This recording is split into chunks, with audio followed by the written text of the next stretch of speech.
I'm back and I gave birth to a beautiful baby boy on March 17th.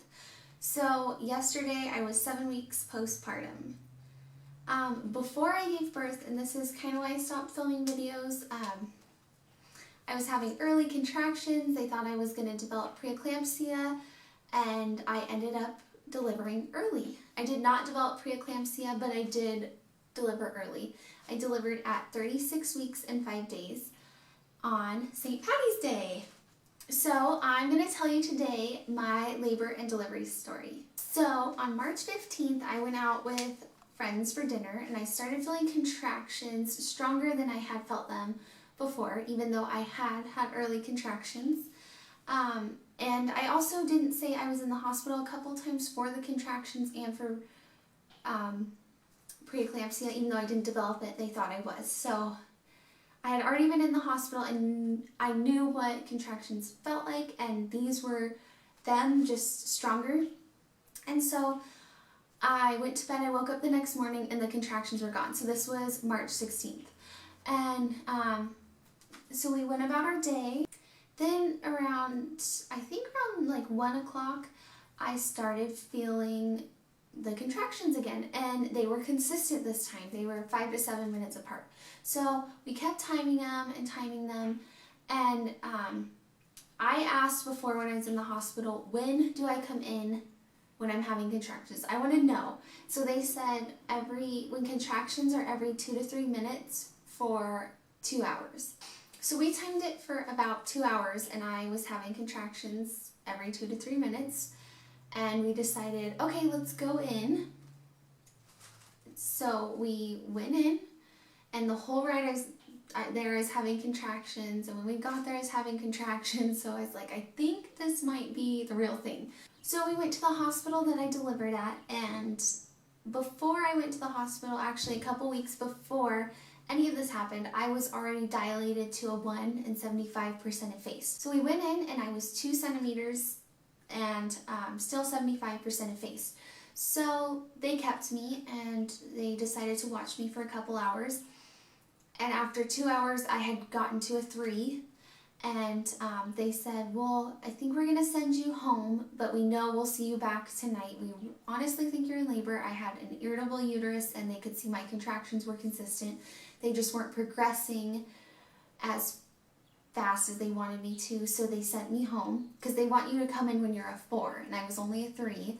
So they sent me home, and on the car ride home I was like, this is stupid. Why am I getting sent home? I'm feeling contractions even more now. I know we're just going to be back here in no time. So I went home, I got into the bath, and an hour later we were back at the hospital and I was at a 4.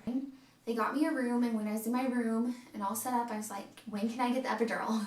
So a little background about me. I didn't know if I wanted an epidural. I just kind of went in there with an open mind thinking if I don't have to, if I feel like I can get through it, then I won't have one, but if it's too painful, then I will get one. So I decided I needed one.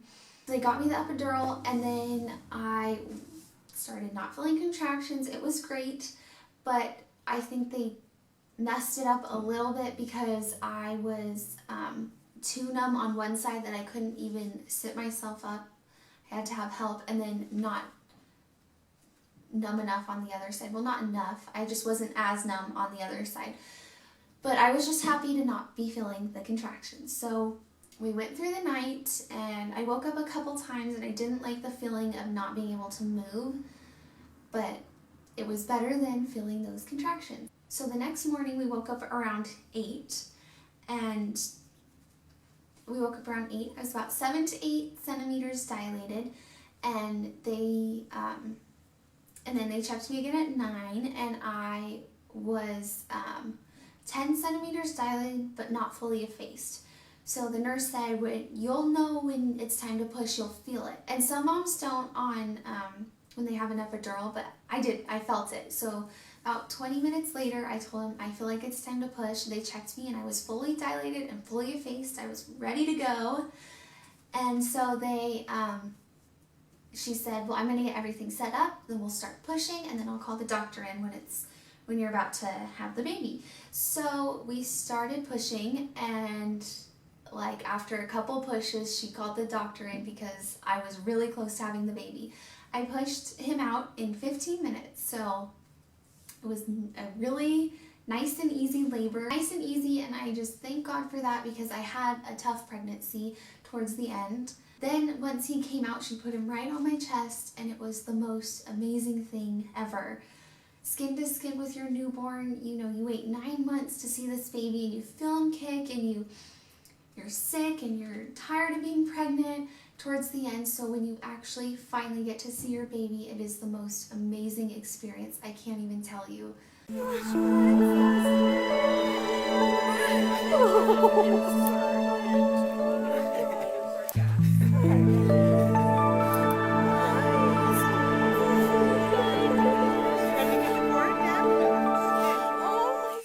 He actually smiled shortly after he came out, and I did deliver early, so he was 6'12", 6 pounds 12 ounces, and 21 inches long. So he was long and really skinny, and that's a good weight. They were not too worried about his weight. They just wanted to make sure his temperature was right and that his lungs were developed enough.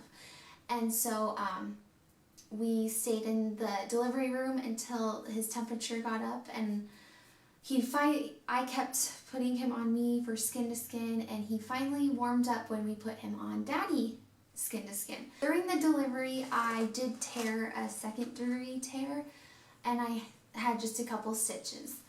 But the epidural was so strong I couldn't walk, so they kept me in labor and delivery for a couple hours. Finally, they decided to send me to postpartum and recovery. We wanted to go into the nursery and watch his first bath and be with him while they were checking his vitals and everything that they have to do after they're born. And at that time, I was having contractions because my uterus was going back. So we decided, they said he was almost done. His temperature wasn't getting to the point where they wanted it, so he was under the heater for longer. So we decided to go back to our room, and I went to the bathroom, and you know, all that great stuff. After you have a baby, you're bleeding and you're sore, and by this time the epidural was starting to wear off, so I could walk a little bit. So now I am 7 weeks postpartum and feeling great. By the, second week, I wasn't feeling pain anymore, and I stopped the whole routine that they have you do to make sure everything stays clean and doesn't get infected down there. I had an easy, quick recovery, and it was amazing. And so I might do a video on taking care of yourself down there and making sure everything heals up nicely, if you guys would like to see that. And let's see, I will show you my belly, which is not back to where I was before, but that's okay. I'm almost there. I can work out now. It feels great. So I will be back there soon, I hope. But whatever, you know, I'm breastfeeding, and when you're breastfeeding, you can't cut calories. You have to make sure you're taking in enough calories and drinking enough water to produce enough milk, and you can't work out too much because you don't want, you want to make sure, you know, everything, you want to make sure you're healthy, overall healthy, and getting enough calories. So, you know, a lot of women want to cut calories in half and work out hard so they can lose the baby weight, but then you'd also lose your milk supply. So, you know, you have to just find a happy medium, and you might not go right back to where you want to be, but you will soon enough. You know, it's more important to me to breastfeed my baby. For me, I'm not saying bottle-fed babies or it's wrong. I'm not saying anything like that. I'm just saying for me, I wanted to breastfeed, and I want to breastfeed for a year. And so, yeah, let me show you my stomach. So, I did end up getting stretch marks towards the very end of my pregnancy. I thought I was good to go, but then I got stretch marks, and it's not fun, but babies are they're so worth it. It's like that stuff doesn't even matter once you have your baby. So I got them on my sides pretty bad, so I'm going to show you that. But first I'll just show you in my shirt. This is my belly. You can see it's pretty almost back to normal. Not quite there yet. Let me pull up my pants. I'm not showing my underwear.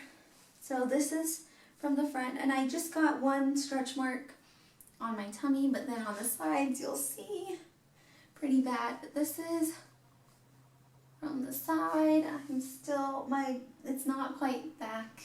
My skin is still, you know, weird feeling because it got stretched so much. Here's from the front. From the side. Thank you guys so much for watching. I'm sorry I stopped making videos. It was kind of a hard time and a hard pregnancy towards the end, but I'm feeling better, so hopefully I'll be making a lot of mommy videos for you. And also I want to take my channel into more of a beauty kind of thing because I love beauty, I love makeup, hair, fashion, all that kind of stuff, and decorating and food. So who knows what kind of videos are going to come out, but I'll definitely be doing more mommy videos, and I want to do breastfeeding because I've been successful with breastfeeding so far. So my tips that I've learned and, you know, all that kind of mommy stuff. So if you guys have any ideas for videos, leave them down below, and I will see you guys later. Bye!